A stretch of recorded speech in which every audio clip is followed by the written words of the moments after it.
L'an 1462, après la naissance du Christ, une nuit d'été étouffante et impénétrable enveloppait les plaines de Valachie, dissimulant dans ses entrailles d'encre une armée telle que ces terres n'en avaient encore jamais vue. Le sultan Mehmed II, conquérant de Constantinople, triomphateur dont le nom faisait trembler rois et empereurs, menait ses janissaires et sipaïs au cœur de la principauté rebelle, la ville de Targovishte. L'air était lourd, saturé des odeurs de poussière, de sueur de cheval et d'un pressentiment à peine perceptible, angoissant, de quelque chose de monstrueux. Aucun des guerriers ottomans, grisés par une succession de victoires, ne savait encore que cette nuit-là précisément, dans cette contrée maudite, leurs yeux allaient y contempler un spectacle capable d'ébranler même les cœurs les plus endurcis. L'aube, chassant lentement et à contre-cœur les ténèbres, leur révéla quelque chose qui dépassait les cauchemars les plus atroces. Devant les murs de Targovishte, sur un immense champ, s'étendait une forêt non pas d'arbres, mais de pales. Et sur chacun de ces milliers de pieux aiguisés se tordait dans l'agonie où gisait déjà, figé dans une horreur muette, le corps d'un prisonnier ottoman. C'était la réponse du voïvode valach Vlad, surnommé Dracula, à l'invasion de la puissante porte. Un message silencieux, mais assourdissant, écrit avec du sang et de la peur. C'est précisément ici, sur ce champ de mort, que les fils du destin se nouèrent en un écheveau si serré que son écho résonnera à travers les siècles, engendrant des légendes à glacer le sang dans les veines. Et au centre de ce tourbillon se tenait lui, Vlad Tepes, le prince guerrier, le prince bourreau, dont le nom devint synonyme d'une cruauté inhumaine et d'une lutte désespérée pour un lopin de terre, pour le droit de se dire libre. Notre récit est sur lui, sur son temps, ses actes, son héritage, qui s'étend bien au-delà des champs sanglants de Valachie, pénétrant les recoins les plus sombres de l'imagination humaine. Préparez-vous à une immersion longue et profonde dans un monde d'intrigues, de trahisons, de grandes batailles et de légendes à vous glacer le sang. Nous parcourrons le chemin de sa naissance à sa mort mystérieuse, tenterons de comprendre les motifs de ses actes et de séparer la vérité historique du mythe sinistre qui a enveloppé son nom d'un voile épais. C'est l'histoire de Vlad Tepes, Dracula, voïvode de Valachie. Le XVe siècle, une époque de grands bouleversements et de changements cardinaux, un temps où le vieux monde s'effondrait sous la poussée de forces nouvelles et où les frontières se redessinaient sur la carte de l'Europe. Des États entiers naissaient et mouraient.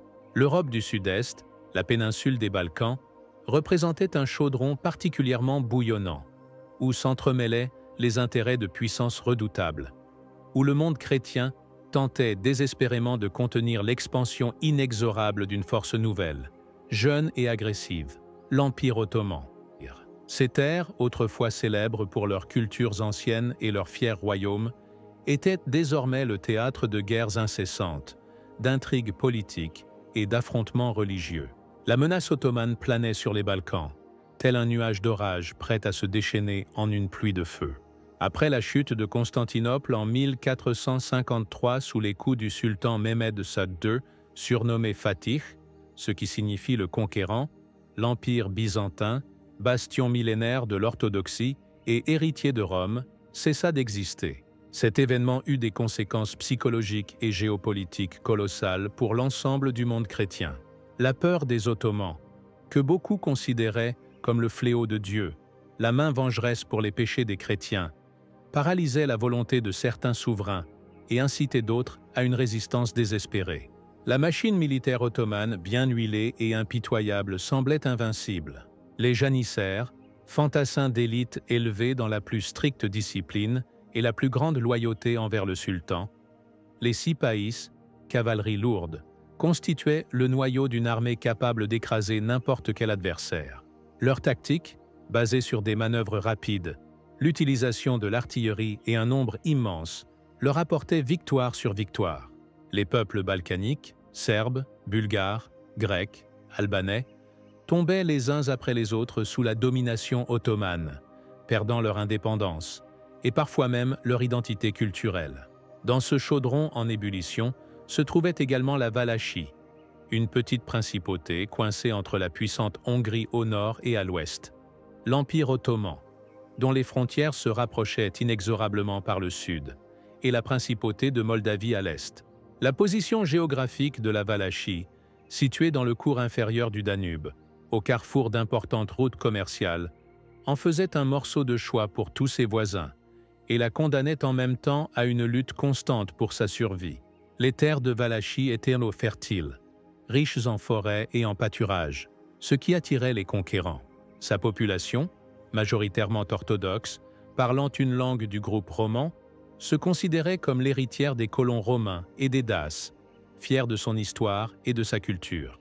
Cependant, maintenir son indépendance dans de telles conditions était incroyablement difficile. Les voïvodes valaques étaient net contraints de louvoyer entre leurs puissants voisins, de payer tribut tantôt aux uns, tantôt aux autres, de conclure des alliances qui se révélaient souvent éphémères et perfides. La situation intérieure en Valachie ne favorisait pas non plus la stabilité. La principauté était déchirée par des querelles féodales, des luttes pour le pouvoir entre différentes factions de boyards.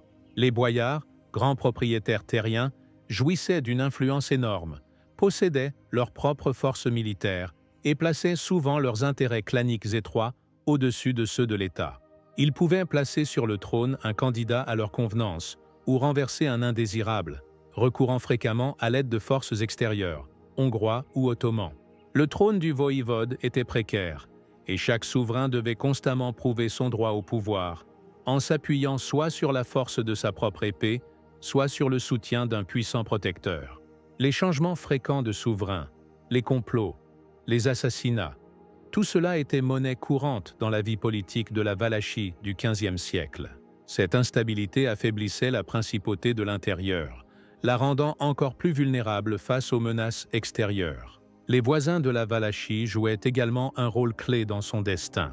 Le royaume de Hongrie, l'un des États les plus grands et les plus puissants d'Europe centrale, considérait la Valachie comme sa sphère d'influence et les voïvodes valaques comme ses vassaux. Les rois de Hongrie s'immisçaient fréquemment dans les affaires intérieures de la principauté, soutenant tel ou tel prétendant au trône, et utilisaient la Valachie comme un État tampon contre les Ottomans.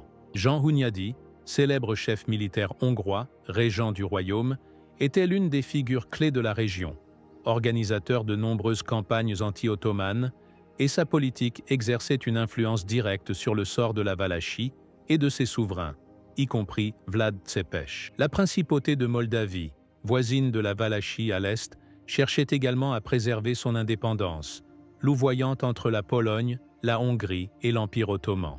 Les relations entre la Valachie et la Moldavie étaient complexes. Les périodes d'alliance alternaient avec des conflits, souvent liés à des querelles dynastiques ou à des luttes pour des territoires frontaliers. L'éminent voïvode moldave Étienne le Grand, c'est-à-dire Stefan Chelmar, contemporain de Vlad Tepes, deviendra l'une des figures les plus importantes de sa biographie tardive. L'État polono-lituanien, qui s'étendait sur de vastes territoires au nord de la Valachie, avait également ses propres intérêts dans la région, bien que son influence sur les affaires valaques fût moins directe que celle de la Hongrie ou de l'Empire ottoman. Néanmoins, les rois de Pologne suivaient attentivement la situation dans les Balkans et y intervenaient de temps à autre, cherchant à affaiblir leurs concurrents.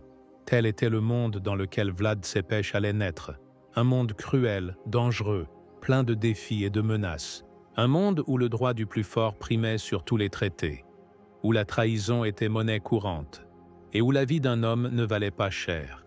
Pour survivre et régner dans un tel monde, il fallait non seulement de l'intelligence et de la ruse, mais aussi une volonté de faire, la disposition à prendre des mesures extrêmes et à inspirer la peur tant à ses ennemis qu'à ses propres sujets. Ce sont précisément ces qualités que le futur voïvode de Valachie, dont le nom restera à jamais gravé dans l'histoire, allait devoir développer.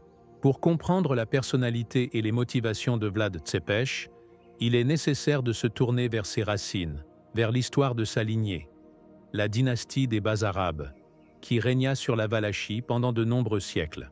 Cette dynastie, fondée par le légendaire Basarabe Ier au début du XIVe siècle, donna à la Valachie toute une pléiade de souverains brillants, mais souvent contradictoires. Leur histoire est une succession de victoires glorieuses et de défaites amères, de périodes d'apogée et de profonds déclins, de lutte pour l'indépendance et de soumission forcée à des voisins plus puissants.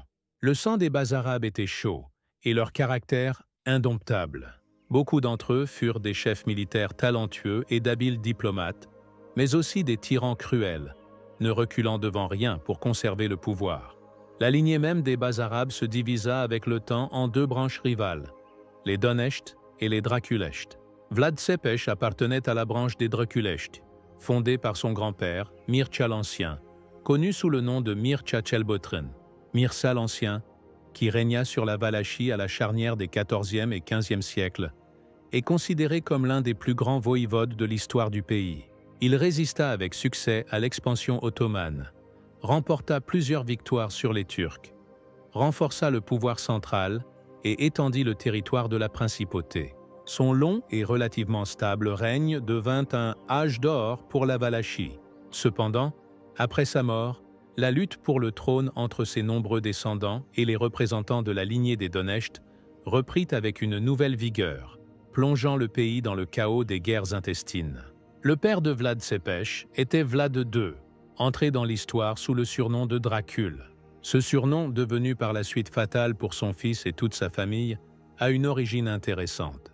En 1431, Vlad II fut admis dans l'ordre chevaleresque d'élite de l'Ordre du Dragon, fondé par l'empereur du Saint-Empire romain germanique, Sigismond de Luxembourg, qui était également roi de Hongrie. Le but de l'ordre était de protéger la chrétienté contre les infidèles, principalement les Ottomans. Les membres de l'ordre, parmi lesquels figuraient des monarques et les plus nobles seigneurs d'Europe, portaient au cou un médaillon représentant un dragon terrassant une hydre, ou, selon d'autres versions, un dragon se mordant la queue, formant un cercle, symbole d'éternité et de sacrifice.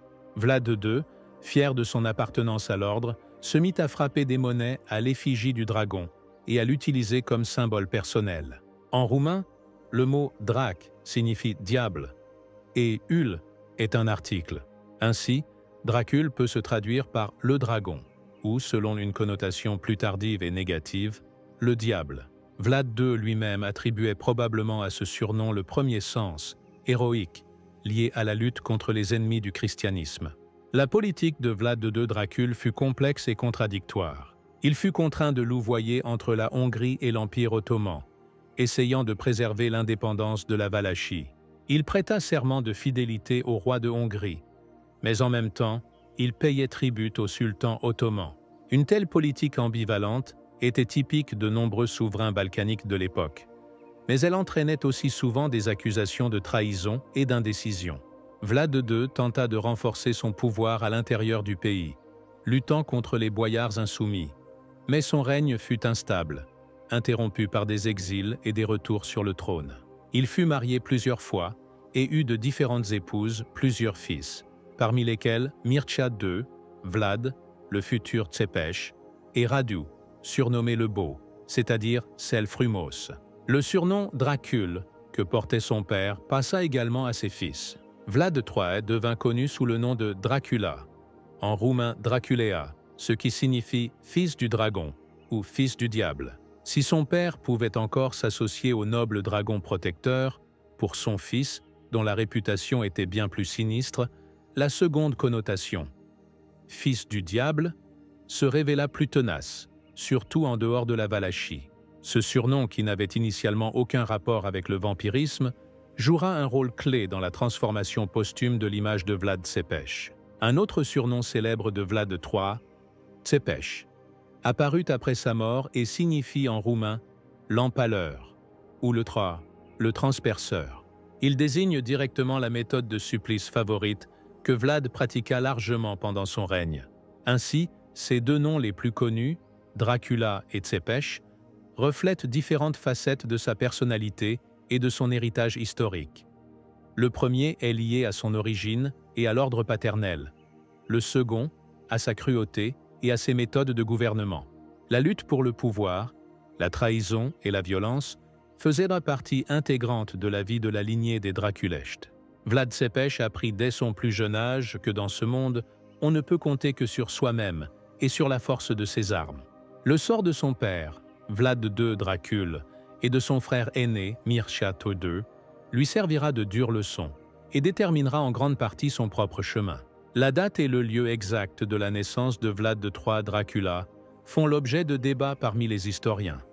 Mais la période la plus probable se situe entre 1428 et 1431. On désigne souvent comme son lieu de naissance la ville de Sighișoara en Transylvanie, où son père, Vlad II Dracul, vivait en exil et possédait une maison. Sighișoara, pittoresque ville médiévale aux puissantes murailles et tours, fondée par des colons allemands connus sous le nom de Saxons, conserve encore aujourd'hui l'atmosphère de cette époque rude. Si Vlad y est effectivement né, ses premières impressions furent liées aux forteresses de pierre, au cliquetis des armes et à un sentiment constant de danger, émanant tant des ennemis extérieurs que des intrigues internes. L'enfance de Vlad se déroula dans une atmosphère d'instabilité politique et de lutte constante de son père pour le trône valaque. Il vit comment les alliances changeaient, comment les amis d'hier devenaient des ennemis, comment le sang était facilement versé dans la lutte pour le pouvoir. Ces impressions précoces marquèrent sans aucun doute son caractère, le rendant méfiant, secret et prêt à toutes les éventualités. Il reçut une éducation digne d'un fils de prince. Il apprit à lire et à écrire, des langues étrangères, probablement le latin, l'allemand, le hongrois, l'art militaire, l'équitation, l'escrime. Cependant, sa principale école fut la vie elle-même, pleine de dangers et d'épreuves. L'événement clé qui façonna en grande partie la personnalité du futur Tsepech fut son séjour en otage chez le sultan ottoman en 1442, bien que, selon d'autres données, cela se soit produit un peu plus tard. Vlad II Dracul, cherchant à prouver sa loyauté envers l'Empire ottoman et à s'assurer son soutien dans la lutte pour le trône, fut contraint d'envoyer 2 de ses fils, le jeune Vlad, âgé d'environ 11 à 13 ans, et son frère cadet Radu, à la cour du sultan Mourad II, à Adrianople ou Edirne, alors capitale des Ottomans. La pratique de prendre en otage les enfants des souverains vassaux était largement répandue dans l'Empire ottoman. Cela garantissait la loyauté de leur père et permettait aux Ottomans d'élever les futurs souverains dans un esprit de dévouement à la porte, ainsi que de les familiariser avec la culture, la langue et les coutumes ottomanes. Les années passées par Vlad et Radu en captivité ottomane, qui était en fait un otage d'honneur, mais avec une menace constante pour leur vie en cas d'infidélité de leur père, eurent sur eux une influence énorme, mais de manière complètement différente. Radu, qui se distinguait par sa beauté et un caractère plus doux, réussit à s'adapter à la vie à la cour ottomane.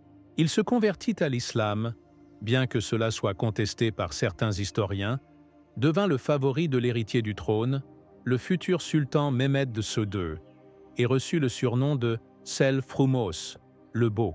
Son destin se trouva étroitement lié aux Ottomans, et il deviendra par la suite leur homme de paille sur le trône valaque et le principal adversaire de son frère Vlad. Vlad, au contraire, vécut les années d'otage comme une humiliation et une dure épreuve. Il fut témoin de la puissance ottomane, vit leur organisation militaire, leur système de gouvernement bien huilé, mais aussi leur cruauté, leur perfidie, leur mépris pour les infidèles. Il étudia la langue turque, le Coran, les lois ottomanes et l'art militaire. C'est peut-être là qu'il vit pour la première fois le supplice du pal, qui était répandu chez les Ottomans. Ces années forgèrent son caractère, renforcèrent sa haine envers les conquérants et engendrèrent un désir brûlant de se venger de son humiliation et du sort de sa patrie. Il apprit à dissimuler ses vrais sentiments, à être patient, à attendre le moment opportun.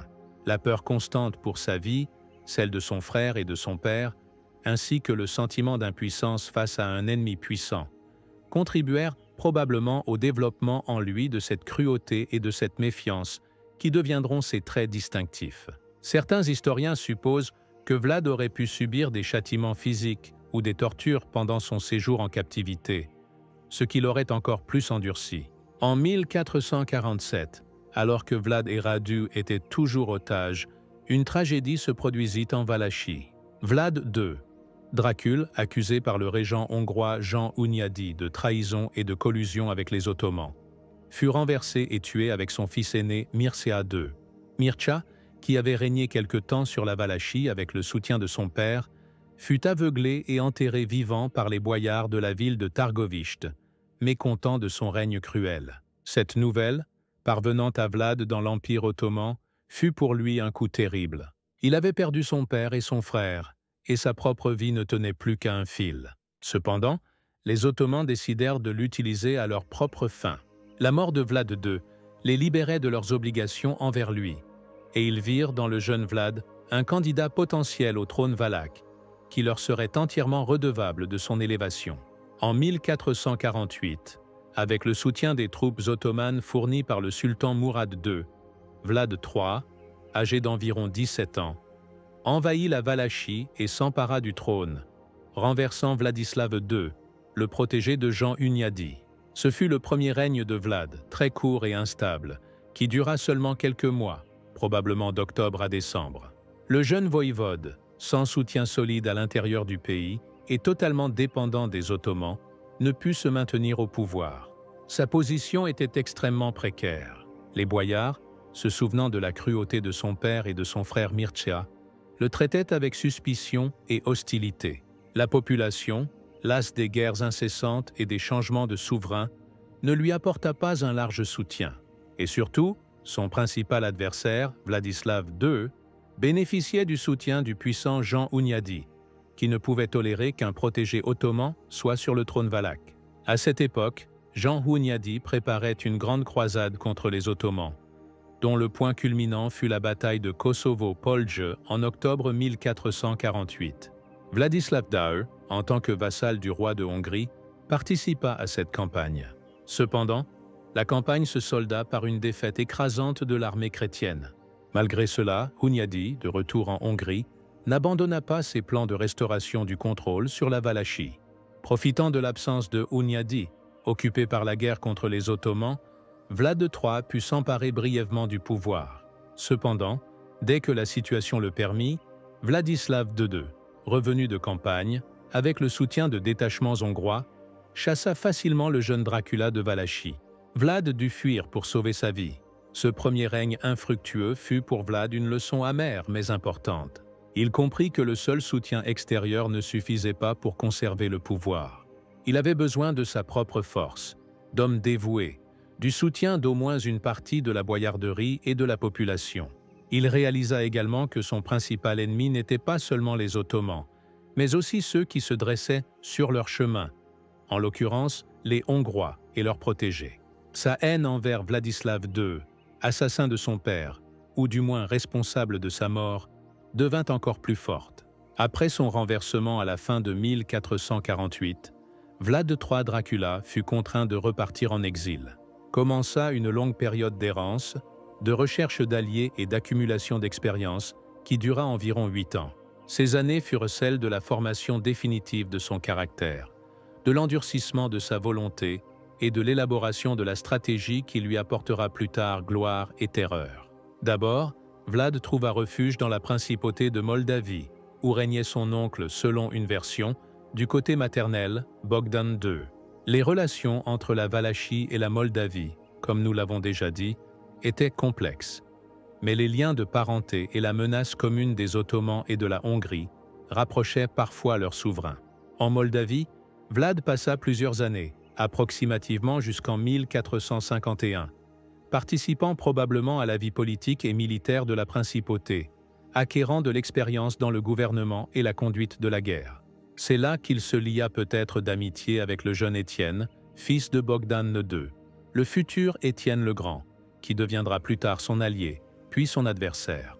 Cependant, en 1451, Bogdan II fut assassiné par son demi-frère Petru Aron, et Vlad dut de nouveau fuir, car le nouveau souverain de Moldavie lui était hostile. Après la Moldavie, Vlad se rendit en Transylvanie, qui se trouvait sous la domination du royaume de Hongrie. C'était une démarche audacieuse et risquée, car Jean Hunyadi était le principal protecteur de Vladislav II, l'ennemi juré de Vlad. Cependant, la situation politique dans la région était changeante. Hunyadi, malgré ses positions anti-ottomanes, était un politicien pragmatique et pouvait changer d'allié et de protégé en fonction des circonstances. Peut-être Vlad espérait-il que Hunyadi, déçu par Vladislav II, qui menait une politique de plus en plus indépendante de la Hongrie et se rapprochait même des Ottomans, tournerait son attention vers lui comme candidat alternatif au trône valaque. Pendant un certain temps, Vlad se cacha en Transylvanie, probablement à Brașov ou à Sibiu, villes avec lesquelles il aura plus tard des relations difficiles. Il tenta d'établir des contacts avec d'influents nobles hongrois et transylvains, cherchant un soutien pour retourner dans son pays. Sa situation était peu enviable, exilé, privé de moyens et de pouvoir, poursuivi par ses ennemis. Cependant, il ne perdit pas courage et se prépara obstinément à sa revanche. C'est durant cette période, semble-t-il, qu'eut lieu sa rencontre avec Jean Hunyadi. Les circonstances exactes de cette rencontre sont inconnues. Mais selon certaines informations, Hunyadi, impressionné par la détermination et les capacités militaires du jeune Dracula et mécontent du comportement de Vladislav II, décida de miser sur lui. Peut-être le fait que Vlad, malgré son passé d'otage ottoman, manifestait sa volonté de lutter contre les Turcs, ce qui correspondait aux objectifs principaux de Hunyadi, joua-t-il également un rôle. Le régent hongrois pouvait voir en lui un allié plus fiable et plus malléable que Vladislav II. Sous le patronage de Hunyadi, Vlad eut la possibilité de rassembler une petite armée de mercenaires et d'émigrants valaques, mécontents du règne de Vladislav II. Il reçut également, probablement, de Hunyadi certaines garanties politiques et un soutien financier. Les années d'exil ne furent pas vaines. Vlad avait mûri, acquis de l'expérience militaire et politique, étudié ses ennemis et ses alliés. Il était plein de détermination à reconquérir le trône de son père et à se venger de toutes les humiliations et pertes. Son cœur s'était endurci et ses méthodes étaient devenues plus rudes. Il comprit que dans ce monde, seul le plus fort survit et il était prêt à le devenir. L'heure de son triomphe approchait, qui serait en même temps le début de sa légende sanglante. À l'été 1456, profitant d'une situation politique favorable, car Jean Hunyadi était occupé à préparer la défense de Belgrade contre l'immense armée ottomane de Mehmed II, Vlad III Dracula, à la tête d'une petite armée fournie par les Hongrois et les Saxons de Transylvanie, ainsi qu'avec le soutien d'une partie des boyards valaques, envahit la Valachie. Son principal adversaire, le voïvode Vladislav II, marcha à sa rencontre. Dans la bataille décisive, qui eut lieu, selon certaines données, le 22 juillet 1456, Vladislav II fut vaincu et tué. La légende raconte que Vlad Dracula tua personnellement son ennemi en combat singulier, vengeant ainsi la mort de son père et de son frère. Ainsi commença le deuxième règne de Vlad Tepes, le plus célèbre et le plus sanglant, qui durera 6 ans et inscrira à jamais son nom dans les annales de l'histoire. De retour sur le trône, Vlad trouva la Valachie dans un état déplorable. Des années de guerres intestines, des changements fréquents de souverains, l'arbitraire des boyards, des raids constants des voisins et la menace ottomane avaient conduit le pays à la décadence économique et à l'anarchie politique. Le pouvoir central était faible. Les boyards se sentaient maîtres absolus dans leur domaine. Le trésor était vide et le peuple souffrait de l'injustice et de la misère. Une tâche des plus complexes se dressait devant Vlad: restaurer l'ordre, renforcer l'État, assurer sa sécurité et son indépendance. Et il s'y attela avec l'énergie, la détermination et la cruauté qui le caractérisaient. La première et principale tâche de Vlad fut de renforcer le pouvoir du voïvode et de mater l'indiscipline des boyards, qu'il considérait à juste titre comme la principale source d'instabilité dans le pays. Il se souvenait comment les boyards avaient trahi et tué son père et son frère, comment ils changeaient facilement de souverain, poursuivant leurs intérêts égoïstes. C'est pourquoi sa politique à l'égard de l'aristocratie boyarde visait à l'affaiblir et à la soumettre. Il cherchait à remplacer la vieille noblesse de sang par une nouvelle noblesse de service, qui lui devrait personnellement son élévation. L'épisode le plus célèbre illustrant ses méthodes de lutte contre les boyards est la légende du festin à Targovište et de la construction du château de Poenari.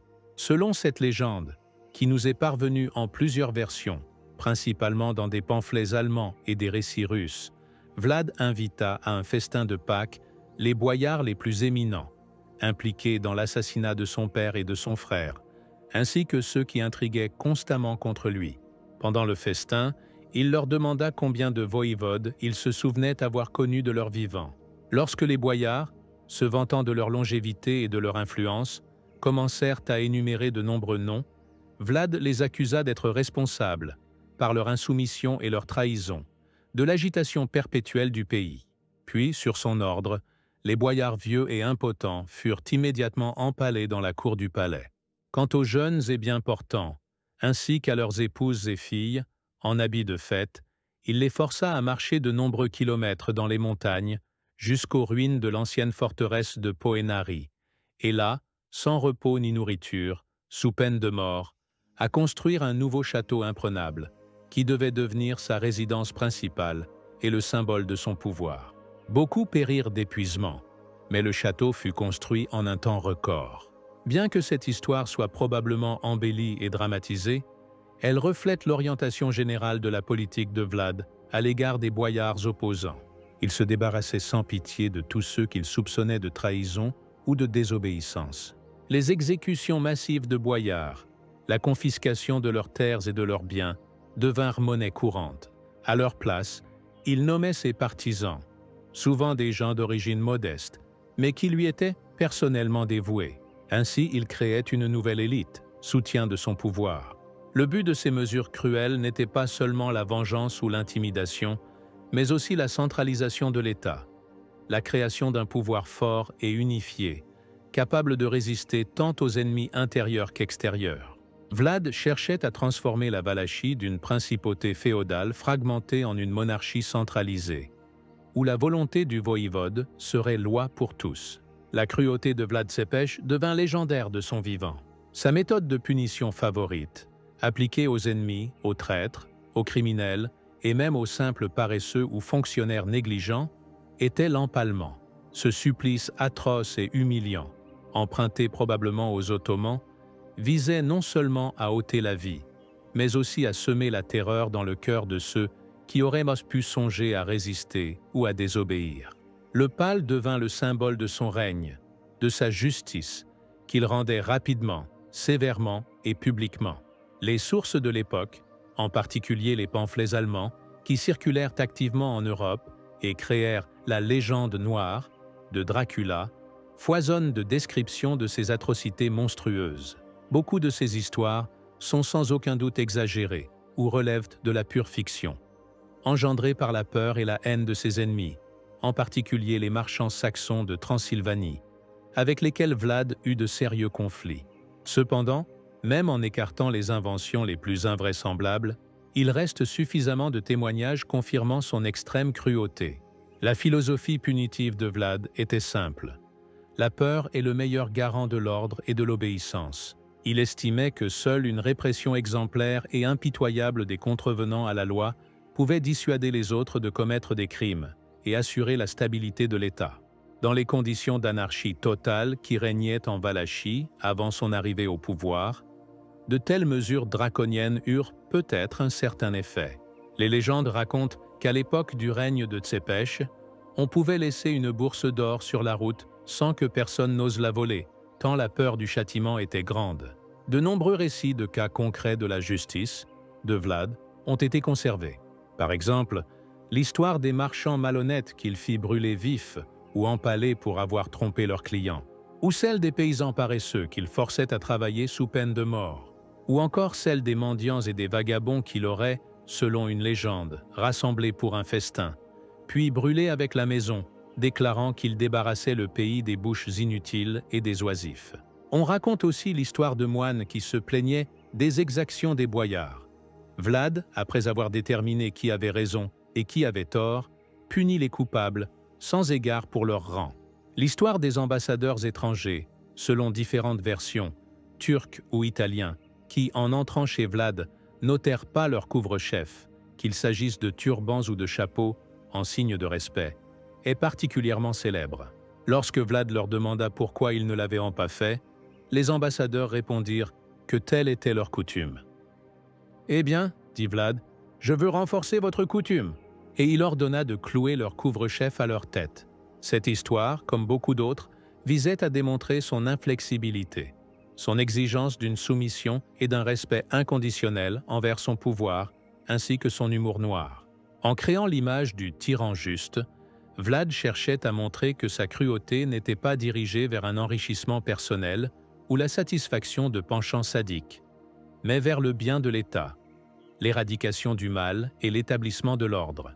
Pour le peuple simple, las de l'arbitraire des boyards et des brigands, un tel souverain, malgré sa sévérité, pouvait apparaître comme un protecteur et un garant de la justice. Bien sûr, c'était une justice fondée sur la peur, mais dans ces conditions, elle était peut-être la seule possible. Il est important de noter que la cruauté de Vlad Tepes, bien qu'elle se distinguât même dans le contexte de son époque rude, n'était pas quelque chose d'absolument unique. Le Moyen-Âge et le début des temps modernes connurent de nombreux souverains qui eurent recours à des exécutions massives et à des tortures pour affirmer leur pouvoir. Cependant, c'est précisément Vlad Dracula qui, par un concours de circonstances, l'activité de ses ennemis et la tradition littéraire ultérieure, devint l'un des symboles les plus frappants et les plus sinistres de la tyrannie et de la cruauté dans l'histoire mondiale. Son nom devint un nom commun, et le pâle son attribut éternel. Outre l'instauration d'un ordre de fer par l'intimidation et les répressions, Vlad Tepes mena également certaines réformes visant à renforcer l'économie et la capacité de défense de la Valachie. Sa politique intérieure était subordonnée à l'objectif principal: la création d'un État fort et centralisé, capable de résister aux menaces extérieures, en premier lieu à l'Empire ottoman. Dans le domaine économique, Vlad s'efforça d'encourager le développement de l'artisanat et du commerce, tout en les contrôlant strictement. Il comprenait qu'une économie florissante était la base d'un État fort, une source de revenus pour le trésor et l'entretien de l'armée. Il accorda certains avantages aux marchands et artisans locaux, les protégeant de l'arbitraire des boyards et de la concurrence étrangère. En même temps, il exigeait d'eux le respect le plus strict des lois et l'honnêteté dans les affaires. Toute infraction, comme nous l'avons déjà dit, était punie sans pitié. Vlad accorda une attention particulière aux relations avec les villes de Transylvanie, principalement Brașov, également connu sous le nom de Kronstadt, et Sibiu ou Hermannstadt, qui étaient d'importants centres d'artisanat et de commerce de transit entre l'Europe centrale et les Balkans. Ces villes, peuplées majoritairement de colons allemands, les Saxons, jouissaient de privilèges et d'une autonomie considérable. Vlad tenta de limiter leur influence économique en Valachie, protégeant les intérêts des marchands locaux, ce qui entraîna de fréquents conflits. Il exigeait des marchands saxons qu'ils respectent les règles commerciales qu'il avait établies, introduisait des droits de douane et, en cas de désobéissance, recourait à des mesures punitives: arrestation, confiscation de marchandises, exécution. Ce sont précisément ces conflits avec les Saxons de Transylvanie qui furent l'une des principales causes de l'apparition et de la diffusion en Europe de pamphlets négatifs sur Dracula, le dépeignant comme un tyran sanguinaire et un ennemi du christianisme. Les Saxons, disposant de larges relations commerciales et d'un accès aux presses d'imprimerie, façonnèrent activement l'opinion publique en Allemagne et dans d'autres pays européens, présentant Vlad sous le jour le plus sombre. Malgré ces conflits, Vlad comprenait l'importance du commerce avec la Transylvanie et s'efforçait de maintenir avec elle certaines relations, bien qu'à ses conditions. Il tenta également d'établir des liens commerciaux avec d'autres pays, par exemple avec la Pologne et les colonies génoises en Crimée.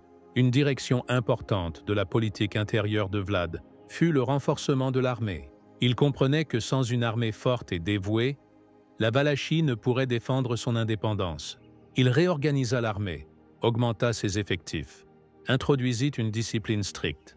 La base de son armée était constituée de vitéji, des guerriers professionnels servant le voïvode en échange de terres ou d'une solde, ainsi que d'une milice populaire, convoquée en cas de guerre.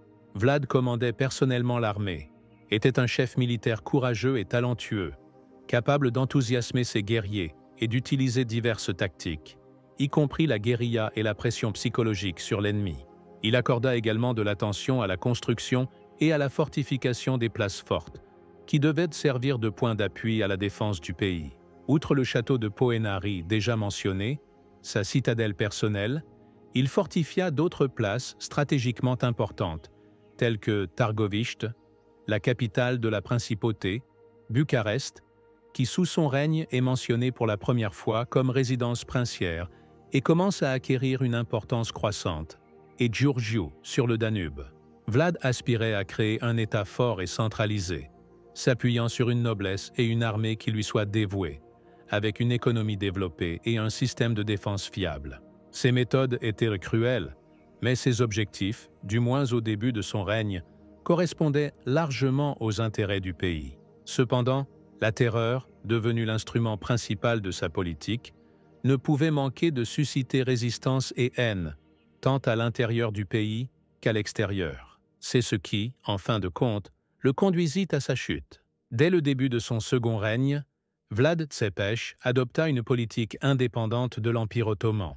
Bien qu'il fût arrivé au pouvoir avec le soutien de la Hongrie, il n'avait nullement l'intention d'être la marionnette ni du roi de Hongrie, ni du sultan ottoman.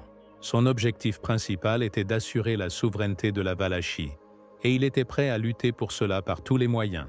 Les premières années, d'environ 1456 à 1459, Vlad reconnut formellement la suzeraineté du sultan ottoman Mehmed II et lui paya même un tribut, bien qu'irrégulièrement et en quantité moindre que ses prédécesseurs. C'était une mesure forcée, nécessaire pour gagner du temps, renforcer son pouvoir à l'intérieur du pays, réorganiser l'armée et se préparer à l'affrontement inévitable avec la puissante Porte. Il comprenait qu'un conflit ouvert avec les Ottomans à ce stade serait suicidaire. Cependant, Vlad devint progressivement de plus en plus indépendant et audacieux dans ses relations avec les Ottomans. Il cessa de payer le tribut, qui comprenait non seulement de l'argent, mais aussi la fourniture d'un certain nombre de jeunes gens pour grossir les rangs des janissaires, le fameux devshirme, ou impôt du sang, ce qui était particulièrement humiliant pour la population chrétienne. Il commença également à accorder l'asile aux fugitifs des possessions ottomanes, et même à effectuer de petits raids sur le territoire ottoman au sud du Danube. Le point culminant de cette confrontation fut le célèbre épisode des ambassadeurs ottomans, qui eut lieu probablement en 1459 ou 1460. Le sultan Mehmed II, mécontent du comportement du voïvode valach, lui envoya des ambassadeurs pour exiger le paiement immédiat de tous les arriérés de tribut et sa comparution à Istanbul pour faire amende honorable. Les ambassadeurs, arrivés chez Vlad à Targovishte, se comportèrent avec arrogance et, comme nous l'avons déjà mentionné, n'ôtèrent pas leur turban en sa présence. La réaction de Vlad fut rapide et cruelle. Il ordonna de clouer les turbans à leur tête, déclarant qu'il respectait leurs coutumes. Cet acte était un défi ouvert au sultan, une démonstration de mépris total pour son pouvoir et une volonté de guerre. Selon d'autres versions, Vlad refusa simplement de se plier aux exigences du sultan, et l'histoire des turbans est une légende ultérieure, bien que très caractéristique de l'image de Tsepes. Après cet incident, ou une série de provocations similaires, les relations entre la Valachie et l'Empire ottoman se détériorèrent définitivement. Mehmed II, occupé par d'autres guerres et affaires intérieures, ne réagit pas immédiatement à l'insolence du vassal valach, mais il était évident qu'il ne pardonnerait pas une telle humiliation. Vlad, de son côté, comprenait que la guerre était inévitable et commença activement à s'y préparer. Il tenta de trouver des alliés en Europe pour lutter contre les Ottomans. Il demanda l'aide du roi de Hongrie, Matyas Korvin, fils de Jean Hunyadi, mort en 1456 de la peste après la victoire de Belgrade, du pape Pie II, qui appelait à une nouvelle croisade, et d'autres souverains européens. Dans ses lettres, Vlad se présentait comme le défenseur du christianisme, se tenant à l'avant-garde de la lutte contre les infidèles. Il soulignait que la Valachie était le dernier bastion sur la voie de l'expansion ottomane en Europe centrale, et que si elle tombait, le sort de tout le monde chrétien serait scellé. Cependant, ces appels ne trouvèrent pas un large écho. L'Europe était déchirée par des contradictions internes, et l'idée d'une nouvelle croisade ne jouissait pas d'une grande popularité. La Hongrie, bien qu'intéressée par l'affaiblissement des Ottomans, ne se hâta pas d'apporter une aide militaire significative à Vlad, craignant d'être entraîné dans une grande guerre. Le pape ne pouvait offrir qu'un soutien moral et des subsides financiers, qui étaient manifestement insuffisants. Vlad Tsepes se retrouva pratiquement seul face à l'un des empires les plus puissants de l'époque.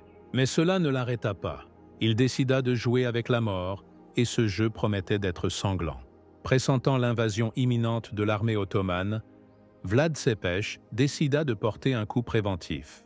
Durant l'hiver 1461-1462, par un froid glacial, il traversa avec son armée le Danube gelé et envahit le territoire ottoman en Bulgarie du Nord. Ce raid hivernal fut marqué par une audace et une cruauté exceptionnelles. Les détachements valaques progressèrent rapidement en territoire ennemi, incendiant villes et villages, exterminant les garnisons ottomanes et la population musulmane locale. Vlad dirigea personnellement cette campagne, démontrant ses talents de chef militaire et sa cruauté. Dans sa lettre au roi de Hongrie Matthias Corvin, datée du 11 février 1462, il rapportait avec fierté ses succès, énumérant le nombre d'ennemis tués, selon ses calculs, plus de 23 000 personnes, sans compter ceux qui avaient de brûler dans leur maison, et joignant à la lettre 2 sacs de tête, nez et oreilles, coupés en guise de preuve.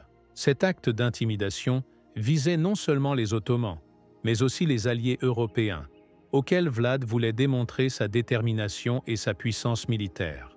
Les actions de Vlad suscitèrent la fureur du sultan Mehmed II. Le conquérant de Constantinople, peu habitué à une telle désobéissance et audace de la part de ses vassaux, décida de mener personnellement une expédition punitive contre la Valachie et de la rayer de la carte.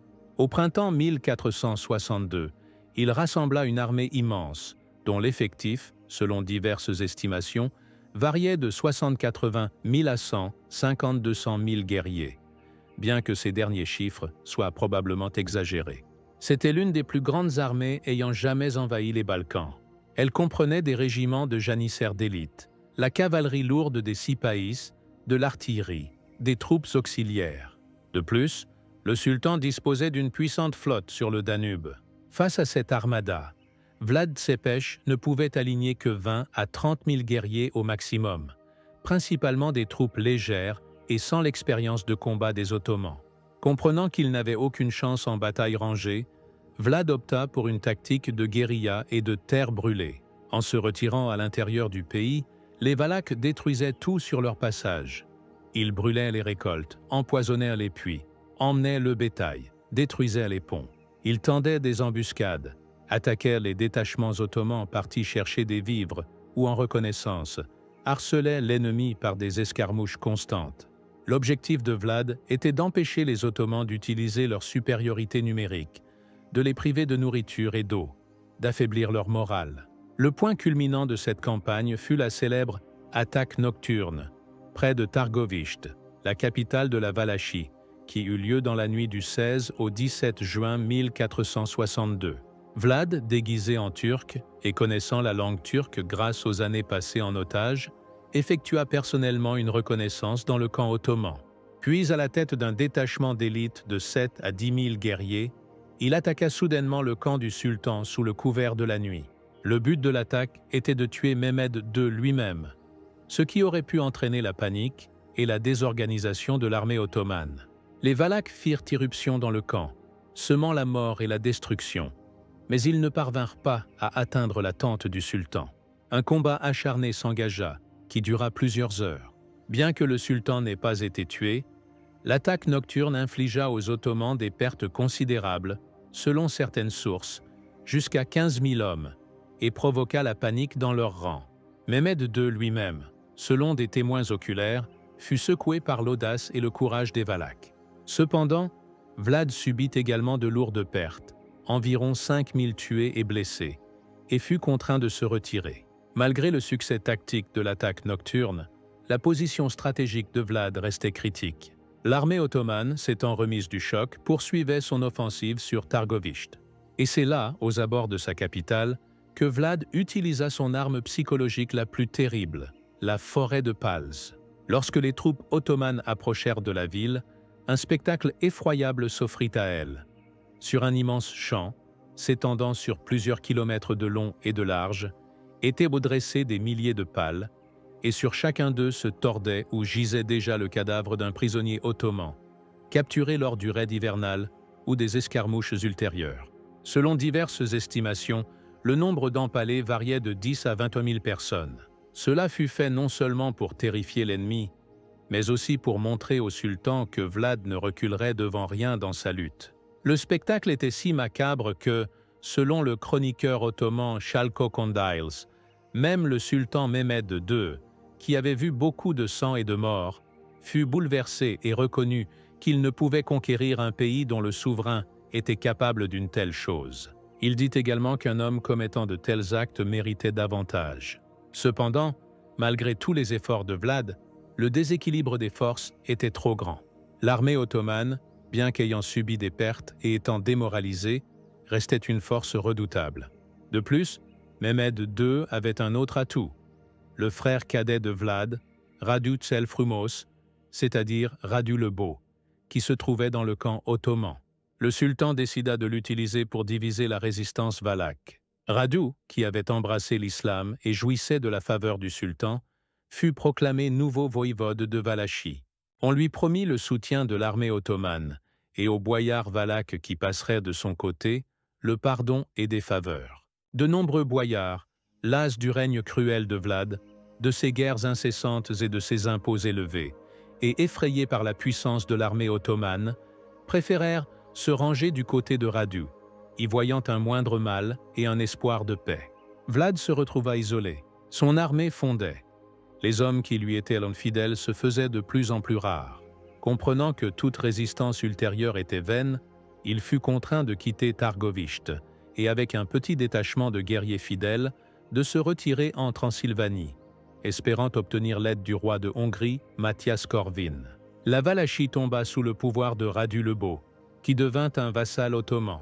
La Grande Guerre de 1462 s'acheva par la défaite de Vlad Tepes. Sa résistance héroïque mais désespérée ne put arrêter la machine ottomane. Cependant, son nom et ses méthodes de lutte restèrent à jamais gravés dans la mémoire, tant de ses ennemis que de la postérité. Ayant fui la Valachie à l'automne 1462, Vlad Tepes se dirigea vers la Transylvanie, comptant sur l'aide du roi de Hongrie Matyas Korvin, à qui il avait précédemment démontré sa loyauté et sa volonté de combattre les Ottomans. Vlad espérait que Korvin, en tant qu'allié et suzerain, lui fournirait des troupes pour poursuivre la lutte et reconquérir son trône. Cependant, ses attentes ne se réalisèrent pas. Au lieu d'aide, il reçut un ordre d'arrestation. Les raisons de l'arrestation de Vlad par Matyas Korvin font encore l'objet de débats parmi les historiens. Plusieurs versions existent. Selon l'une d'elles, Korvin, bien qu'appréciant Vlad en tant que guerrier, craignait son caractère indépendant et cruel, et ne voulait pas non plus s'engager dans une guerre à grande échelle avec l'Empire ottoman à cause du voïvode valaque. Peut-être jugea-t-il plus avantageux à ce moment-là de soutenir Radu le Beau, qui, bien qu'étant un protégé ottoman, semblait plus prévisible et malléable. Une autre version, plus répandue, lie l'arrestation de Vlad aux intrigues des marchands saxons de Transylvanie de Brasov et Sibiu. Ceux-ci, comme nous l'avons déjà dit, étaient les pires ennemis de Tepes en raison de sa politique commerciale et de ses expéditions punitives. Apprenant sa fuite en Transylvanie, les Saxons présentèrent à Matyas Korvin des lettres fabriquées, prétendument écrites par Vlad au sultan Mehmed II.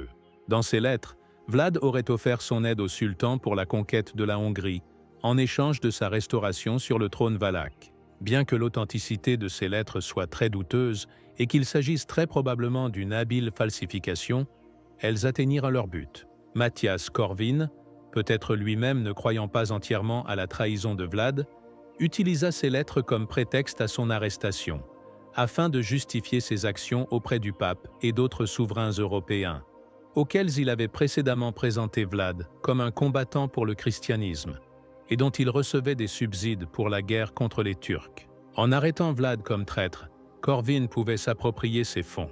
Quoi qu'il en soit, en novembre ou décembre 1462, Vlad Tepes fut arrêté sur ordre de Matyas Korvin et emprisonné. Commença une longue période de captivité, qui dura environ 12 ans.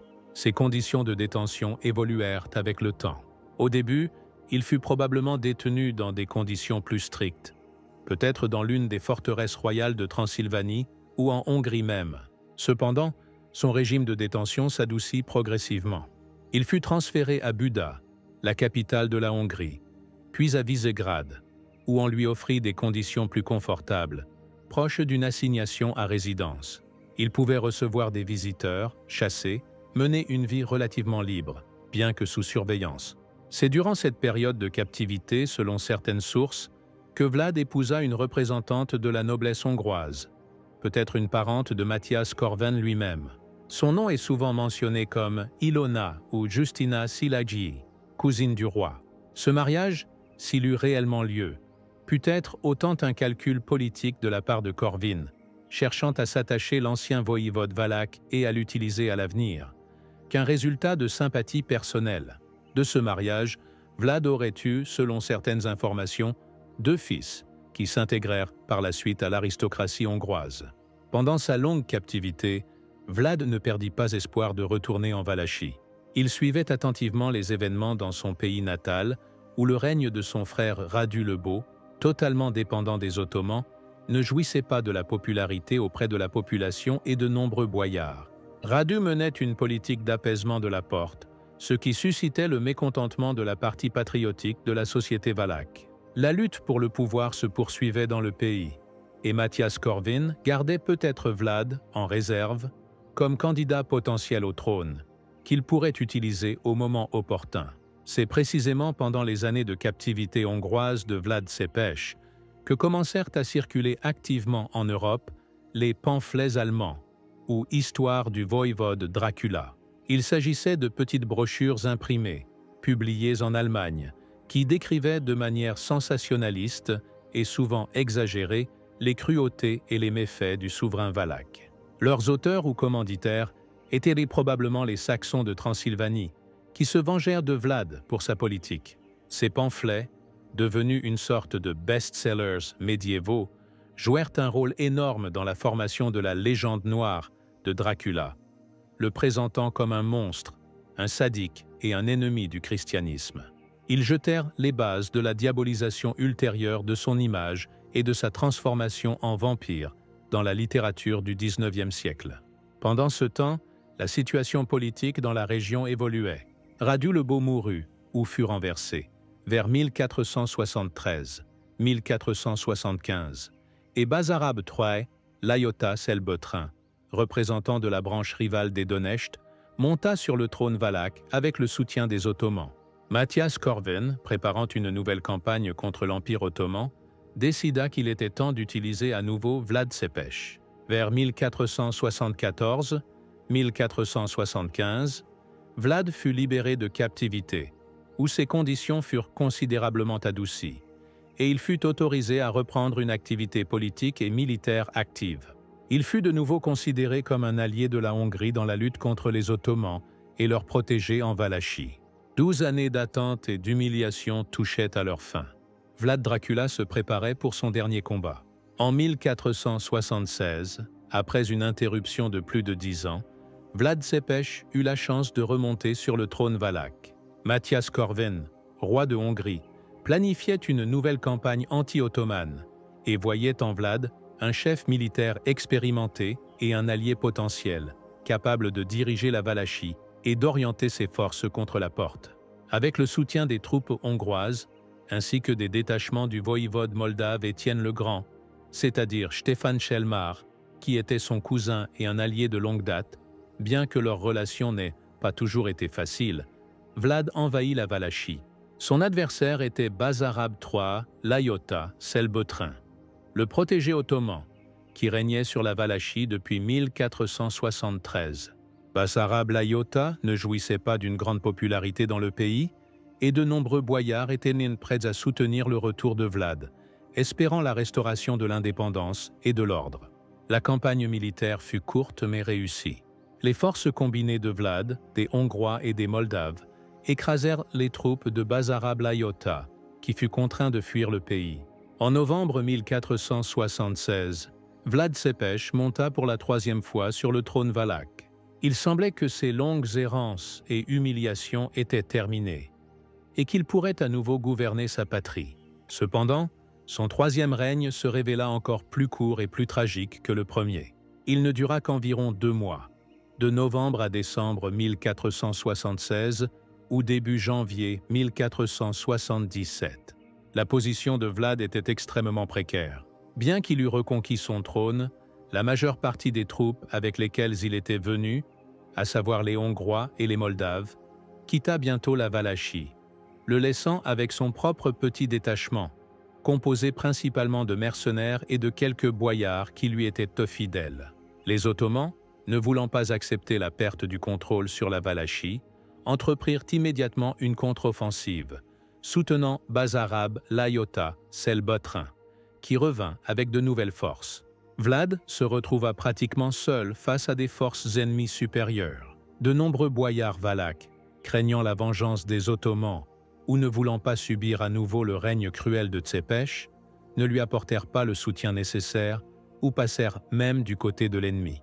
Les circonstances de la mort de Vlad Tsepech sont enveloppées de mystères et ont engendré de nombreuses versions et légendes. La date et le lieu exact de sa mort sont inconnus, mais cela se produisit très probablement à la fin de décembre 1476 ou au tout début de janvier 1477, lors d'une bataille contre les Ottomans et les troupes de Basarab Laiota, quelque part non loin de Bucarest. Selon l'une des versions les plus répandues, Vlad fut trahi par ses propres boyards et tué pendant la bataille. Peut-être tomba-t-il dans un combat inégal, luttant jusqu'au bout. Selon une autre version, il fut tué par erreur par ses propres guerriers, qui le prirent pour un Turc à cause de ses vêtements ottomans, qu'il portait parfois, ou à cause de la fureur avec laquelle il taillait les ennemis. Il existe également une version selon laquelle il fut tué par un assassin à gages, envoyé par Basarab Laiota, ou même par le sultan ottoman. La légende raconte qu'après la mort de Vlad, sa tête fut coupée et, conservée dans du miel, envoyée à Istanbul comme trophée, et preuve de sa mort au sultan Mehmed II. Cela devait symboliser la victoire finale des Ottomans sur leur ennemi irréconciliable. Le corps de Vlad, selon la tradition, fut retrouvé et enterré par des moines au monastère de Snagov, situé sur une île au milieu d'un lac, non loin de Bucarest. Cependant, cela non plus n'est pas un fait certain. L'énigme de la tombe de Vlad Tsepech n'est toujours pas résolue. Les fouilles archéologiques menées au monastère de Snagov au XXe siècle n'ont pas apporté de réponse définitive. Plusieurs sépultures furent découvertes, mais aucune ne peut être identifiée avec certitude comme étant celle de Vlad Dracula. L'une des tombes trouvées, située devant l'autel, ce qui témoigne du statut élevé du défunt, s'est révélée vide, ce qui a engendré de nouvelles légendes, y compris celle selon laquelle Vlad ne serait pas mort, mais se serait transformé en vampire. Une autre tombe contenait les restes d'un homme richement vêtu, mais sans tête, et à côté de lui furent trouvés des objets qui auraient pu appartenir à Vlad. Cependant, ici non plus, il n'y a pas de certitude absolue. Il existe d'autres versions sur le lieu de sa sépulture, par exemple, le monastère de Comana, fondé par Vlad lui-même. Ainsi s'acheva tragiquement et mystérieusement la vie de l'un des souverains les plus marquants et contradictoires de l'histoire de la Valachie. Son troisième règne ne fut qu'une brève lueur d'espoir qui s'éteignit rapidement. Mais sa mort ne fut pas la fin de son histoire. Au contraire, elle marqua le début de sa vie posthume dans les légendes, les mythes et la culture mondiale, où il acquit l'immortalité, bien que sous une apparence fort sinistre. L'évaluation de la personnalité et de l'œuvre de Vlad III Tsepech, ou Dracula, suscite encore aujourd'hui de vifs débats parmi les historiens et dans la société. Qui était-il réellement? Un tyran cruel, un sadique se délectant des tourments de ses victimes, ou un souverain sévère mais juste, défenseur de sa patrie, luttant pour l'indépendance de son pays dans des conditions extrêmement difficiles? La réponse à cette question est ambiguë et dépend du point de vue adopté pour examiner ses actes et des sources prises pour base. Pour de nombreux historiens occidentaux et pour la conscience collective, façonnée par l'influence de la légende noire et du roman de Bram Stoker, Vlad Tsepech est avant tout synonyme d'une cruauté extrême, un monstre médiéval dont les méfaits ne sauraient être justifiés. L'accent est mis sur ses penchants sadiques, sur les exécutions massives, sur l'empalement comme méthode de supplice favorite. Son règne est considéré comme une époque de terreur et d'anarchie, et lui-même comme un psychopathe ivre de pouvoir et de la souffrance des hommes. Cependant, dans l'historiographie roumaine, surtout à partir du XIXe siècle, pendant la période de Renaissance nationale, l'image de Vlad Tsepech a subi une transformation significative. Il est devenu un héros national, un combattant pour l'indépendance de la Valachie contre le joug ottoman, un souverain fort qui tenta de renforcer le pouvoir central, de rétablir l'ordre dans le pays et de le protéger des ennemis extérieurs. Sa cruauté, dans ce contexte, est interprétée comme une mesure forcée, nécessaire pour mater les boyards insoumis, lutter contre la criminalité et intimider les ennemis. On souligne ses talents de chef militaire, son courage, son patriotisme. Il apparaît comme une figure tragique, incomprise de ses contemporains et calomnié par ses ennemis, mais ayant consacré sa vie au service de sa patrie. Ce regard sur Vlad Țepeș est populaire en Roumanie encore aujourd'hui, où il est considéré comme l'un des souverains les plus éminents de l'histoire du pays, et son nom est associé à la force, à la détermination et à la lutte pour la liberté. La vérité, comme c'est souvent le cas, se situe quelque part entre les deux. On ne peut nier les faits d'une cruauté extrême de la part de Vlad Țepeș, confirmée par diverses sources, même en écartant les exagérations et les inventions les plus manifestes. Ses méthodes de gouvernement étaient effectivement sévères et impitoyables, et il porte la responsabilité de la mort de milliers de personnes. Cependant, on ne peut pas non plus ignorer le contexte historique dans lequel il a vécu et agi. Le XVe siècle fut une époque de mœurs cruelles, de guerres constantes, d'intrigues politiques et de trahisons. Les souverains recouraient souvent à la violence pour affirmer leur pouvoir et atteindre leurs objectifs. Vlad Țepeș ne fit pas exception, bien qu'il ait peut-être surpassé nombre de ses contemporains par l'ampleur et l'inventivité de ses châtiments. D'un autre côté, on ne peut nier non plus ses mérites dans le renforcement de l'État valaque et la lutte pour son indépendance. Il tenta réellement de centraliser le pouvoir, d'affaiblir l'opposition boyarde, de rétablir l'ordre dans le pays, de développer l'économie et de créer une armée forte. Sa lutte contre l'Empire ottoman, malgré son issue tragique, fut un acte de courage et de patriotisme désespéré. Il fut l'un des rares souverains européens de l'époque à oser défier ouvertement le puissant sultan Mehmed II. Sa résistance, bien qu'elle n'ait pu arrêter l'expansion ottomane, infligea aux Turcs des pertes considérables et ralentit peut-être leur progression en Europe centrale. Ainsi, Vlad Țepeș est une figure historique complexe et ambiguë, en qui se mêlaient les traits d'un tyran cruel et d'un patriote dévoué, d'un politicien rusé et d'un guerrier courageux. On ne peut le classer unilatéralement ni parmi les scélérats, ni parmi les héros. Il fut le produit de son époque, le fils de son temps, et ses actions doivent être évaluées en tenant compte de toutes les circonstances et contradictions de cette période. Son héritage est multiple et continue de susciter intérêt et controverses, ce qui témoigne de sa personnalité hors du commun et de son influence significative sur le cours de l'histoire. Notre connaissance de la vie et du règne de Vlad Țepeș repose sur diverses sources historiques, que l'on peut schématiquement diviser en plusieurs groupes. Chacun de ces groupes présente ses propres particularités, son degré de fiabilité et son point de vue sur la personne et les actes du voïvode valaque. Une analyse critique de ces sources est nécessaire pour tenter de séparer la vérité historique de la fiction et de la propagande. Le premier groupe est constitué des chroniques et annales roumaines, c'est-à-dire valaques et moldaves. Ces sources, généralement créées à la cour des voïvodes ou dans les monastères, reflétaient un point de vue officiel ou patriotique. Elles présentent Vlad Țepeș principalement comme un souverain fort et juste, luttant contre les boyards traîtres et les ennemis extérieurs, défenseur de l'orthodoxie et de l'indépendance du pays. Bien qu'elle mentionne sa sévérité, elle la justifie par la nécessité de rétablir l'ordre. La chronique du pays de Moldavie, de Grigore Ureș, ou des compilations ultérieures en sont des exemples. Cependant, les sources roumaines sur Vlad Țepeș sont assez rares et fragmentaires, surtout celles qui datent directement de son époque. Beaucoup d'entre elles furent écrites bien plus tard et purent subir un traitement idéologique. Le deuxième groupe est constitué des chroniques et documents ottomans ou turcs. Ces sources, naturellement, présentent Vlad comme un ennemi de l'Empire ottoman, un rebelle et un infidèle, qui méritait le châtiment le plus sévère. Elles décrivent ses attaques audacieuses sur les territoires ottomans, sa cruauté envers les prisonniers turcs, sa résistance au pouvoir du sultan.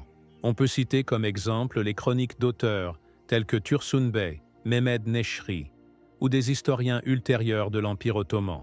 Bien que ces sources soient partiales et hostiles à Vlad, elles contiennent des informations précieuses sur ses campagnes militaires, l'effectif des armées, la réaction des Ottomans à ses actions. Elles confirment également sa réputation d'adversaire cruel et dangereux. Le troisième groupe est formé des sources hongroises et transylvaines, y compris les chartes royales, la correspondance diplomatique, les chroniques. Ces sources sont également ambiguës. D'une part, elles peuvent présenter Vlad comme un allié de la Hongrie dans la lutte contre les Ottomans, en particulier dans les lettres de Vlad lui-même à Matyas Korven ou dans les documents liés à la préparation des campagnes anti-ottomanes. D'autre part, elles peuvent aussi refléter une attitude négative à son égard, surtout de la part des Saxons de Transylvanie, qui, comme nous l'avons déjà dit, étaient ses ennemis. Les sources hongroises sont également importantes pour comprendre la période de sa captivité et ses relations avec le roi Matyas Korven. Le quatrième groupe, et peut-être le plus influent dans la formation de l'image de Vlad Tepes en Europe, est constitué des pamphlets allemands, ou Histoire du voïvode Dracula, connu en allemand sous le nom de Geschichte Dracul-Weide. Il s'agissait de courtes brochures imprimées, publiées en Allemagne dans la seconde moitié du XVe, début du XVIe siècle, qui décrivaient de manière sensationnaliste et souvent grotesque les prétendus méfaits de Vlad. Elles racontaient ses tortures sadiques, ses exécutions massives, son cannibalisme et d'autres horreurs.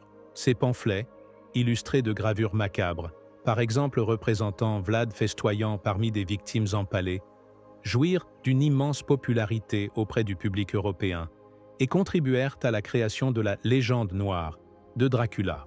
Leurs auteurs ou commanditaires, pense-t-on, étaient les marchands saxons de Transylvanie, qui se vengeaient de Vlad pour sa politique économique et ses raids punitifs. Bien que ces pamphlets contiennent beaucoup de fiction, d'exagération et de propagande manifeste, ils se fondaient probablement sur certains faits réels ou rumeurs concernant la cruauté de Vlad, qui furent multipliés et déformés. Ce sont précisément ces pamphlets allemands qui devinrent l'une des principales sources d'inspiration de Bram Stoker pour la création de son célèbre roman. Le cinquième groupe est constitué des sources russes, en particulier le récit du voïvode Dracula, écrit probablement dans la seconde moitié du XVe siècle par le diacre de l'ambassade russe en Hongrie, Fedor Kuritsin. Ce récit, basé peut-être sur des récits oraux ou sur les mêmes pamphlets allemands, décrit également les cruautés de Vlad, mais le présente en même temps comme un souverain fort et sage, bien que sévère, luttant contre l'injustice et le mal. Le récit de Dracula connut une large diffusion en Russie et contribua à la formation d'une image particulière, plus complexe et ambiguë, du voïvode valak dans la culture russe. En outre, il existe d'autres sources, byzantines, italiennes, polonaises, qui contiennent également des mentions de Vlad Tepes, de sa politique et de ses guerres. L'analyse de toutes ces sources diverses et souvent contradictoires permet aux historiens contemporains de dresser un tableau plus complet et objectif de la vie et de l'œuvre de cet homme hors du commun, en séparant les faits historiques des mythes et légendes qui ont enveloppé son nom. La transformation du personnage historique de Vlad III Tepes, voïvode de Valachie, en comte Dracula, roi des vampires, est l'un des processus les plus étonnants et énigmatiques de l'histoire de la culture mondiale. Comment se fait-il qu'un homme réel, fût-il connu pour sa cruauté, soit devenu le prototype du monstre suceur de sang le plus célèbre?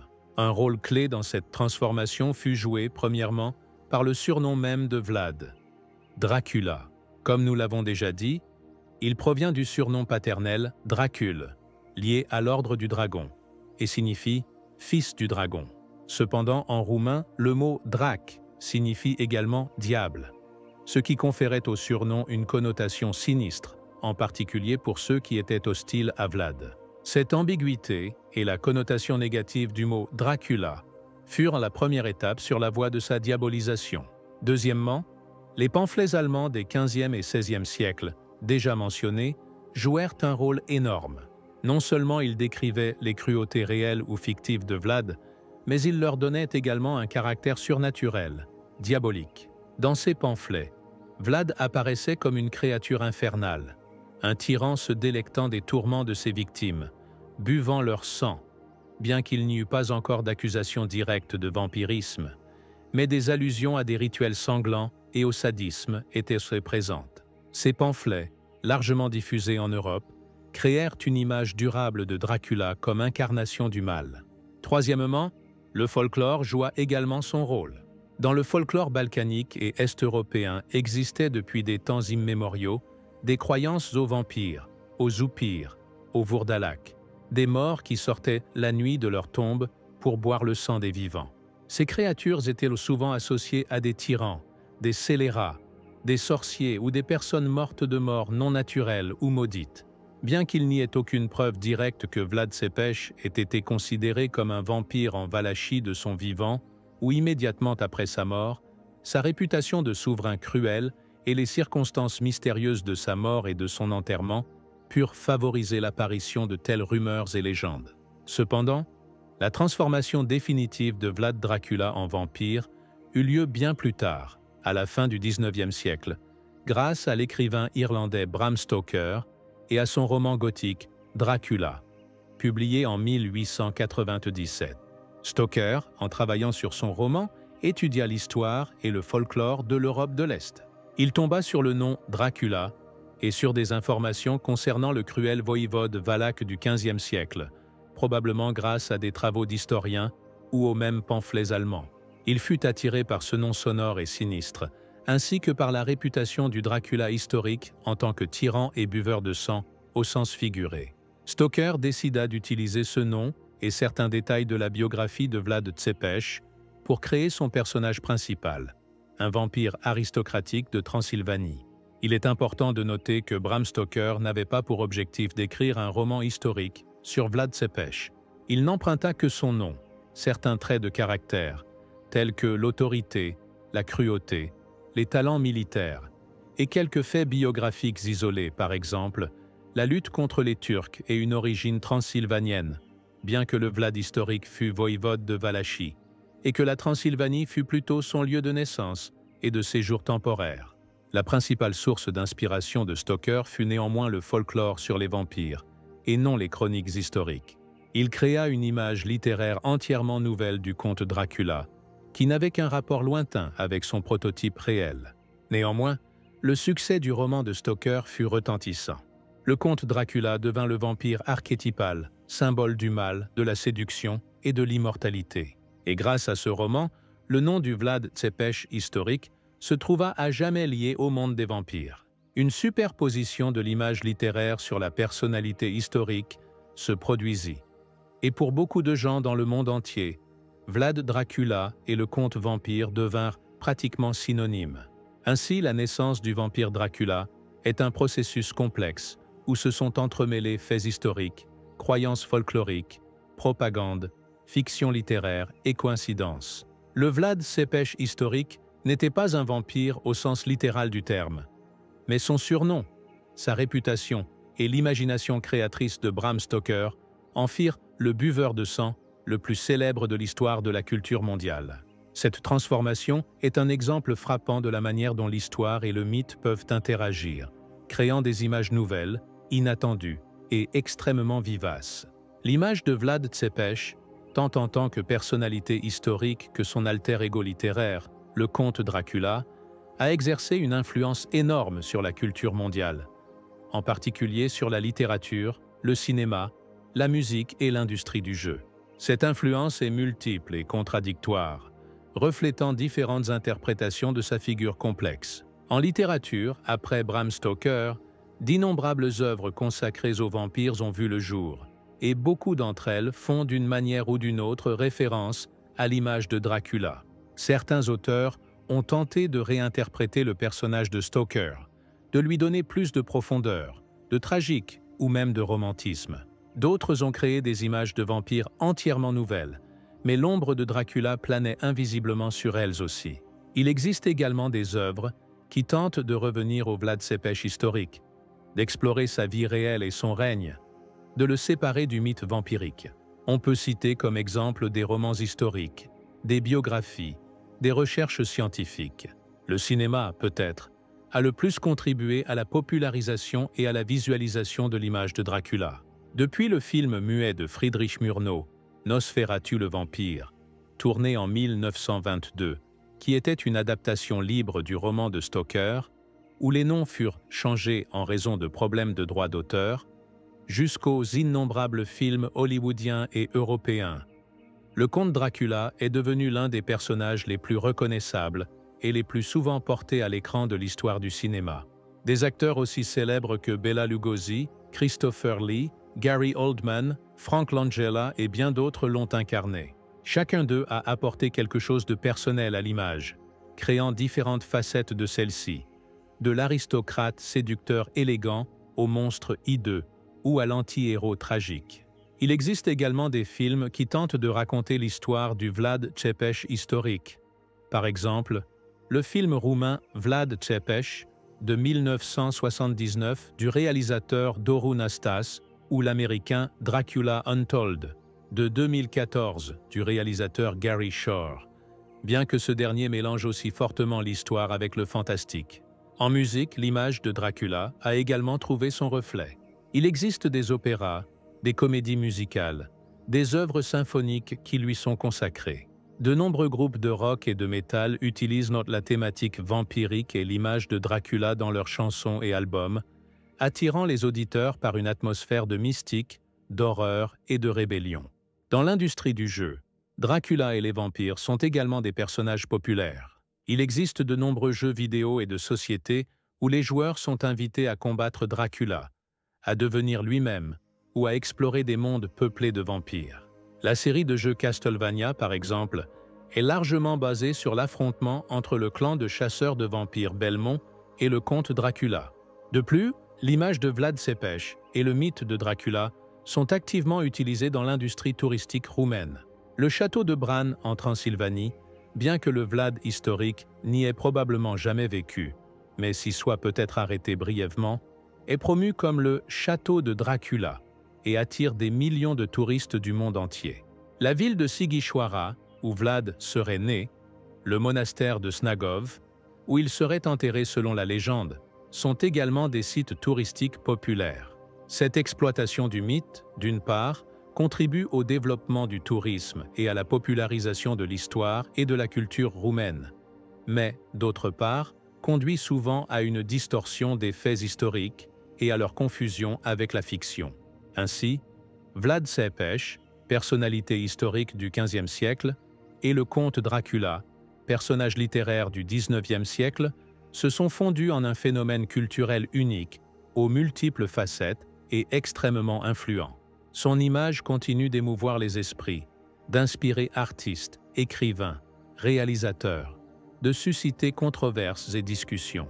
Il est devenu le symbole non seulement de la cruauté et de l'horreur, mais aussi du destin tragique, de la lutte pour le pouvoir, de l'immortalité et de l'éternel affrontement du bien et du mal. La diversité des interprétations de son image témoigne de sa complexité et de son actualité persistante pour la culture mondiale. Nous avons parcouru un long et sinueux chemin, suivant les traces sanglantes de Vlad III Tepes, voïvode de Valachie, surnommé par ses contemporains Dracula, et par la postérité, l'Empaleur. Des sombres forêts de Transylvanie, où peut-être il vit le jour, à travers les salles des palais ottomans, où le jeune otage assimilait les leçons de cruauté et de survie, au champ de bataille, où il se battit désespérément pour un lopin de sa terre natale, et enfin aux rives brumeuses du lac de Snagov, où, selon la tradition, sa tête coupée, mais non son esprit indomptable, trouva son dernier repos. Rappelons-nous cette image sinistre par laquelle notre récit a commencé. La forêt de Pâle devant les murs de Targovishte, réponse silencieuse et terrifiante à l'invasion du puissant sultan. Cette image, née du désespoir et de la cruauté, devint la quintessence du règne de Vlad. Un règne fondé sur la peur, mais poursuivant, du moins dans sa propre compréhension, des objectifs élevés. L'unité du pays, l'indépendance face aux envahisseurs étrangers, la justice, fut-elle sévère, pour son peuple. Était-il un monstre se délectant de sang et de souffrance, ou une figure tragique, contrainte de recourir à des mesures extrêmes, à une époque où d'autres méthodes ne fonctionnaient pas? L'histoire ne donne pas de réponse univoque, laissant place aux interprétations, aux controverses et aux légendes. Vlad Tepes ne fout pas le Séoul dans sa cruauté. Son siècle connut de nombreux tyrans dont les mains furent souillées de sang. Cependant, c'est précisément son surnom Dracula, fils du dragon, ou fils du diable, qui se trouva chargé d'une énergie particulière et sombre, qui, traversant les siècles, se transforma en quelque chose de complètement différent, engendrant l'un des mythes les plus puissants et les plus fascinants de la culture mondiale, le mythe du vampire. Le voïvode historique, défenseur du christianisme contre la menace ottomane, se transforma paradoxalement en roi des morts vivants, ennemi éternel de tout ce qui vit. Le phénomène de Vlad Tepes nous incite à réfléchir à de nombreuses choses, sur la nature du pouvoir et sur ce à quoi un homme est prêt pour l'obtenir et le conserver, sur le prix de l'indépendance et sur les sacrifices consentis sur son autel, sur la mince frontière entre la justice et la terreur, entre l'héroïsme et le crime, sur la facilité avec laquelle l'histoire se transforme en mythe et un homme réel en un symbole vivant sa propre vie, éloigné du prototype original. Vlad Tepes occupe sans aucun doute sa place au panthéon des grands et terribles souverains de l'histoire mondiale. Ses actes, aussi contradictoires soient-ils, ont laissé une profonde empreinte sur le destin de son pays et de toute la région. Sa lutte contre l'Empire ottoman, bien qu'elle se soit soldée par une défaite, devint un exemple de résistance désespérée et entra dans l'épopée nationale du peuple roumain. Les leçons de son époque sont actuelles encore aujourd'hui. Dans un monde où la tyrannie, la violence, la lutte pour le pouvoir et les ressources existent toujours, où la manipulation de l'information et la création de légendes noires restent des instruments politiques efficaces, l'histoire de Vlad Tepes nous rappelle combien il est important d'analyser le passé de manière critique, de séparer les faits de la fiction, de comprendre les motivations et le contexte, afin de ne pas répéter les erreurs et de ne pas succomber au charme des réponses simples à des questions complexes. La frontière indélébile entre la vérité historique et la puissance du mythe, voilà peut-être le principal héritage de Vlad Dracula. Sa vie réelle fut pleine de drames, de cruauté et de lutte, mais sa vie posthume dans les légendes s'est révélée encore plus riche et plus durable. Il est devenu immortel, non seulement en tant que figure historique, mais aussi en tant qu'archétype culturel, oscillant éternellement entre la lumière et les ténèbres, entre l'humain et le démoniaque. La mémoire de Vlad Tepes, entremêlée de fiction et de fantaisie, continue de vivre et d'émouvoir les esprits. Le dragon, symbole de sa lignée et de son surnom, a déployé ses ailes sur les siècles, et son ombre continue de hanter notre imagination, nous rappelant que l'histoire n'est pas seulement faite de faits et de dates arides, mais aussi d'une quête éternelle de sens, d'une lutte éternelle pour l'âme de l'homme et pour sa place dans le monde. Et tant qu'existera un intérêt pour les mystères du passé, pour les personnalités complexes et contradictoires, pour les questions éternelles du bien et du mal, le nom de Vlad Dracula résonnera, suscitant à la fois terreur, admiration et débat sans fin. Je vous remercie de votre attention pour ce long et, je l'espère, passionnant récit. Si l'histoire de Vlad Tepes et de son époque vous a intéressé, n'oubliez pas de vous abonner à notre chaîne, de mettre un j'aime et de partager cette vidéo avec vos amis. Dans les commentaires, vous pouvez poser vos questions ou proposer des sujets pour de futurs récits. À de nouvelles rencontres dans le monde de l'histoire.